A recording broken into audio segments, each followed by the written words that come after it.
Баршаңызға сәлем достар. Мен бүгін сіздерге диетологтардың қарындағы майды кетіруге арналған 6 тағамдар тізімін ұсынамын.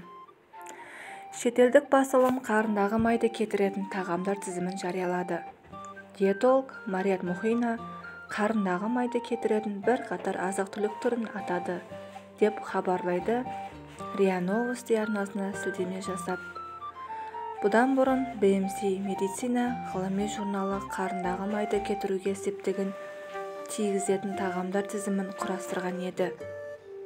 Сарапшылар тауықтың еті мен жұмыртқасы, қызыл жасымақ, бадам, тунец және пеште пісірілген бұршақ тектестердің пайдасын ерекше атап өтті. Олардың пікірінше негізінен нәруыздар мен қоректену зат алмасу процесін жылдамдатып, асқа деген тәбетіңді төмендетеді. Диетологтың сөзіне сүйенсек, қарындағы артық салмақпен күресуде дұрыс тамақтанып, негізінен нәруыз көмірсу диетасын ұстанған жөн. Ол атап өткендей, майды кетіретін тағамды жеумен шектелуге болмайды. Бұдан бөлек бірнеше ас түрінен бас тартқан абзал. Бұл екі жақты мәселе, пайдалы тағамдарды көбейтіп, зияндысынан бас тартамыз дейді Мухина.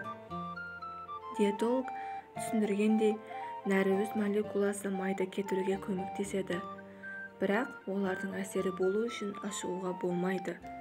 Бұдан бөлек сарапшы ескерткендей, бұршақ тектестерді пеште пісірген жөн және пайдалы заттары сақталады. Ал бадам өсімдік майына бай, жасымық пен бұршақ тектестерде нәруыз бен өсімдік талшықтары көп.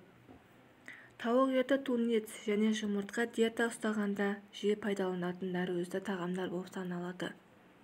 Достар, егер де менің ақпараттарым ұнаса, каналыма лайк басып тіркелуді ұмытпаңыздар.